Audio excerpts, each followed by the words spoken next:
It was the last week of June, 1991. One of those Tennessee summers that settled into the valleys like warm water filling a low place, heavy and slow and sweet with honeysuckle from every fence line. In the town of Harlan Creek, population 3,411, summer had always arrived in layers. First the end of school, then the county fair in late July, and somewhere in between. The one Saturday the children of Calvary Baptist Church had been circling on the calendar since March. The trip to Camp Pinewood was a tradition. The church-owned retreat sat on the eastern shore of Lake Tenor, 42 miles through the mountain roads, and every summer the children who completed the 6-week Bible school program went there for 2 days. Swimming, campfire, a canoe they shared in shifts, and the particular kind of freedom that comes from being away from home for the first time without it feeling like leaving. For the 11 children boarding the white church van in the parking lot on Oak Grove Road that Saturday morning, it was the thing they had talked about since spring. At 8:47 in the morning, the van pulled out of that lot. 3 mothers stood on the curb. One father sat in his truck with the window down and watched until the van turned onto Mill Street and disappeared. The children waved from the windows. Some of them were still waving at the corner. They never arrived at the camp, and for 33 years, the town of Harlan Creek carried that morning the way you carry something too heavy to put down and too important to leave behind. Every investigation stalled. Every season passed without an answer. Every family learned, in their own way, what it means to grieve without a grave. Until the spring of 2024, when a demolition crew pulled up a section of plywood subfloor in a cinder block storage building on County Road 14, and the ground beneath it gave up what it had been keeping since the summer of 1991. But before we get to that building, we have to go back to those 11 children. Because to understand the weight of what was lost on that June morning, you first have to understand who they were. Harlan Creek in 1991 was exactly the kind of community where people still spoke of their neighbors by the family land they'd worked for generations. The Dairy Queen on Route 7 was the social center of the county. Children rode their bikes to the public pool without telling anyone where they were going. And nobody thought twice about it. The community organized around 3 things: high school football on Friday nights, the county seat courthouse, and Calvary Baptist Church on the corner of Oak Grove and Mill Street, which had stood in that spot since 1934, and to which most families in the Hollow had belonged for at least 2 generations. The church ran a 6-week summer Bible school every June, and the graduation trip to Camp Pinewood was the prize at the end of it, something every child in town knew about before they were old enough to attend. The 11 children who boarded that van ranged in age from 8 to 13. The oldest was Darlene Mercer, 12, the daughter of Gerald and Helen Mercer on Peach Orchard Road. Darlene had been nominated twice to read scripture at the church's Founders' Day service. She kept a journal she filled with pressed wildflowers from her grandmother's yard, lavender, clover, an occasional yellow dandelion she'd flattened carefully between the pages, and she had decided she wanted to be a school teacher. She was organized and quiet, and had a habit of checking on the younger children during church socials without being asked to. Her cousin Tommy Mercer was 9, 2 front teeth lost since March, and constitutionally incapable of sitting still for more than a few minutes at a stretch.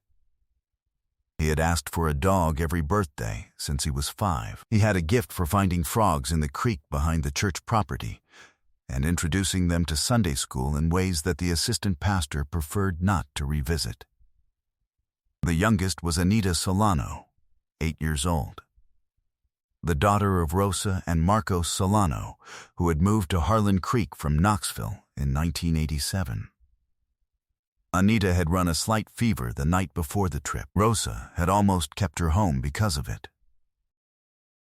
She hadn't, because the fever broke by morning, and because Anita had promised she felt fine, and because Rosa made the decision every parent makes when a child is standing at the door with their sleeping bag already packed, which is to trust the day. The other 8 children were woven just as tightly into the fabric of the community. Cousins, neighbors, classmates, children whose parents had sat in the same pews for years, whose grandparents were buried in the cemetery behind the church. When they waved from the van windows on Saturday morning, they were waving at people who had known their names since birth. At the wheel was Earl Dunning, 58, a deacon at Calvary Baptist who had been driving the church van for close to a decade. Earl had spent 30 years as a route driver for a regional agricultural supply company before retiring in 1988. After his wife Meredith died of cancer in 1986, he had thrown himself into church work, setting out chairs for potlucks, helping coordinate the parking lot on Sunday mornings, and driving the van for field trips and hospital visits alike. He was known in town as a reliable man, steady, the kind of person who showed up early and never made anything about himself. He lived alone on his family farm on County Road 14, 6 miles east of town. He had no children. He had no criminal record. He had, in 33 years of driving, never once had an incident. He was considered by everyone who knew him a good man. The van was seen one more time after leaving the parking lot. A family driving toward Lake Tenor for a Saturday picnic passed it on Highway 32 at approximately 9:15, headed in the right direction. The father raised a hand. Earl raised one back. 2 of the children were visible through the rear window, still moving around, still loud with the energy of the morning. That was the last confirmed sighting. At 1 o'clock in the afternoon, the Camp Pinewood director called the church. The van had not arrived. No one had called ahead about a delay.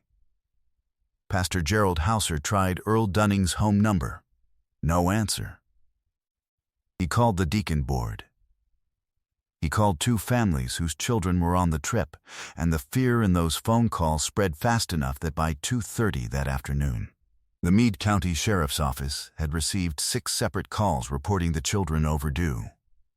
At 4:17, a state trooper found the van on the gravel shoulder of a creek road off Route 12, 7 miles short of the Camp Pinewood turnoff, on a 1-lane stretch that ran along the water and was used mostly by locals who knew it as a shortcut. The engine was off. The keys were in the ignition. The sliding side door stood open. Inside, 11 backpacks sat in a row along the bench seats. 11 sleeping bags. 11 paper lunch bags, some opened, a few sandwiches half eaten. No Earl Dunning. No children. The Meade County Sheriff's Office issued mutual aid requests to 4 neighboring counties before sunset. Volunteers assembled at the Calvary Baptist parking lot and spread through the hollow in groups, moving through every direction from the van. Tracking dogs came in from the state facility. By Sunday morning, the Tennessee Bureau of Investigation had 2 agents on site, and a helicopter was running grid patterns over the ridge lines east of the creek road. Investigators found a cluster of footprints in the mud at the van's shoulder, irregular, overlapping, as if a group had gathered near the open door before moving toward the tree line. The tracks continued approximately 15 feet before the ground firmed and the trail ended. 40 feet north of the van, snagged in a blackberry thicket at hip height, a child's hair ribbon was recovered. Pale yellow, still tied in a bow. It was bagged, photographed, and entered into evidence. It was never conclusively matched to any of the 11 children. Earl Dunning appeared at the Meade County Sheriff's Office on Monday morning, walking in on his own just after 8 and telling the deputy at the front desk that he'd heard there was some trouble and wanted to help. He looked like a man who had not slept since Saturday. His account was fragmented and difficult to follow. He said he had stopped the van on the creek road to let the children stretch their legs. He said he had stepped briefly into the tree line himself. He said when he returned, they were gone. He said he looked for a while. He said he panicked and drove home. He said he hadn't called the sheriff because he didn't know what to say. He was held for questioning for 48 hours and then released. The TBI lead agent on the case, Clifford Ames, documented in his case notes that Dunning's account shifted across 3 separate interviews.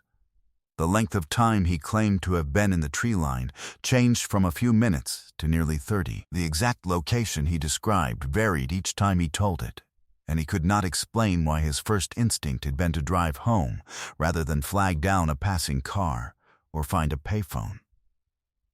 Ames believed the man was lying. The evidence to hold him was not there. Footprint analysis from the shoulder was inconclusive regarding adult shoe sizes. The interior of the van had been wiped down. Forensics recovered almost nothing useful from the surfaces. No witness placed Dunning anywhere other than where he said he had been. The farm on County Road 14 was searched. Investigators walked the property twice, going through the outbuildings, a hay barn in partial collapse, a rusted equipment shed, and a solid cinder block storage building at the back of the property. All 3 were searched visually. The storage building had a concrete floor. Its door was padlocked from the outside.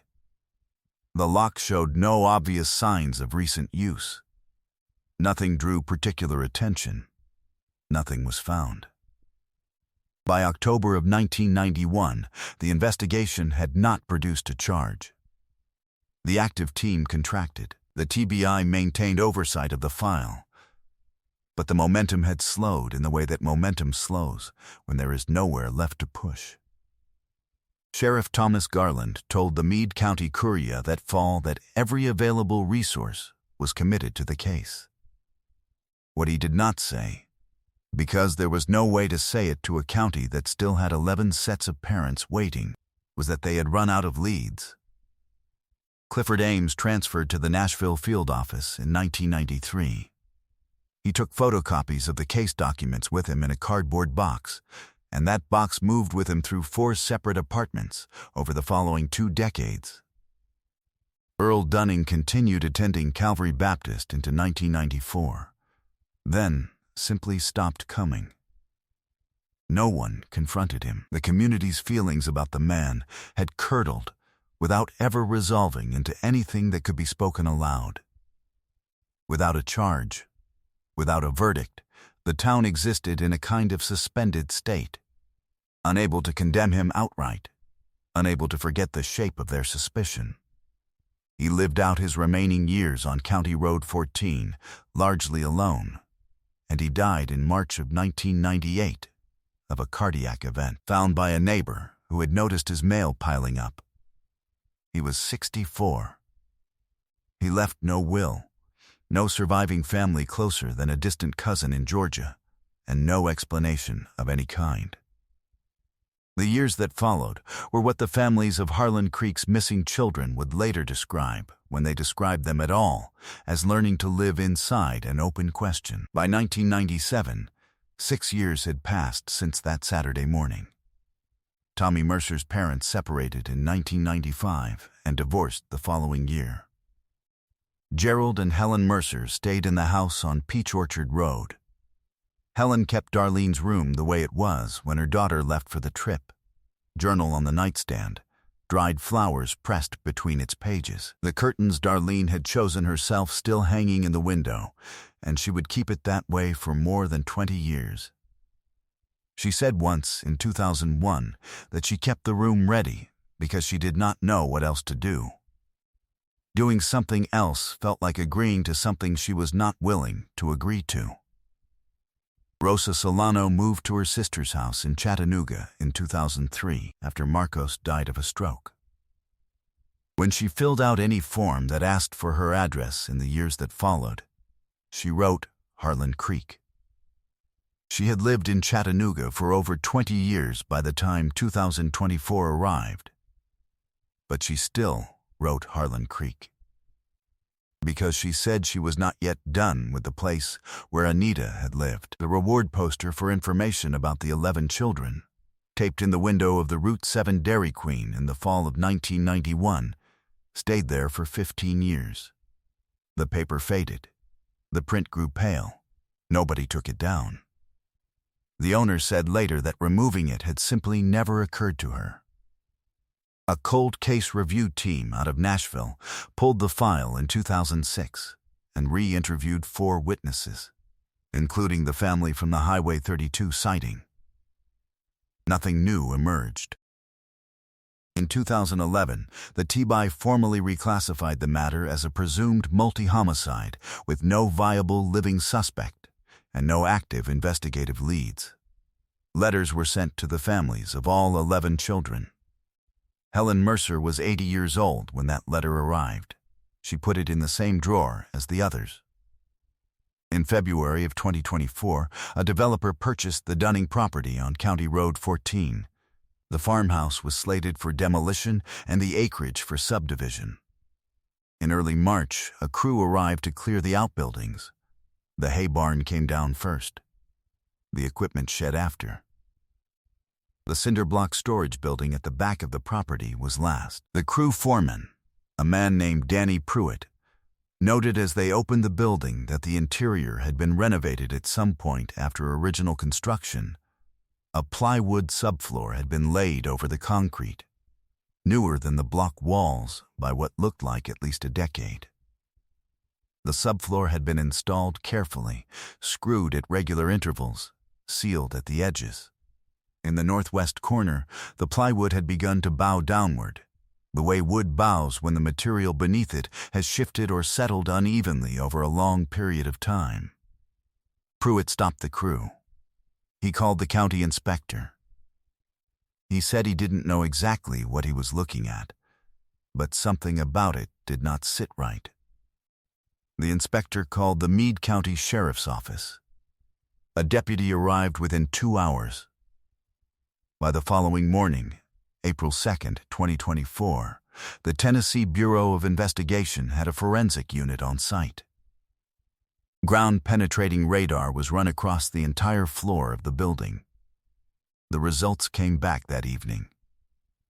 Beneath the concrete, concentrated in the northwest and north-center portions of the floor, the radar identified 11 distinct subsurface anomalies consistent with disturbed earth. Excavation began the following morning. Over 11 days, working slowly and carefully, the forensic team recovered the remains of 11 individuals.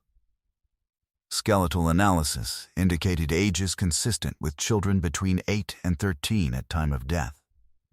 The condition of the remains and the presence of recovered personal items, a pale yellow hair ribbon still knotted at the bow, the metal clasp from a child's backpack, a small sneaker, a corroded belt buckle, indicated that the internment had occurred in 1991.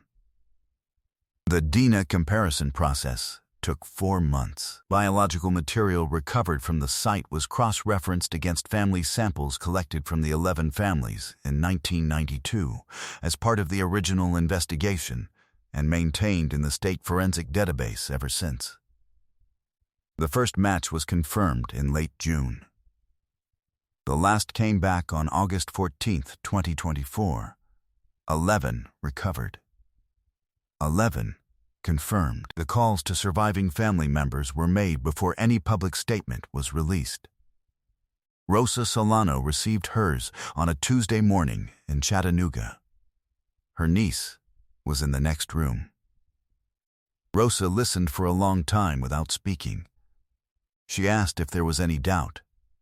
She was told there was none. She thanked the investigator. She said she needed to be alone for a while. Helen Mercer received her call the same morning. Her grandson sat beside her at the kitchen table. She listened. She did not cry, not at first. When she finally spoke, she said 4 words. "Now I know where she is." Then, she asked the investigator to give her a few minutes. The TBI's formal statement released in October of 2024, named Earl Dunning as the responsible party based on the location of the remains on his former property. The evidence of deliberate concealment and additional forensic findings recovered during excavation. Because Dunning had died in 1998, no prosecution was possible. No arrest was made. No verdict was read in any courtroom.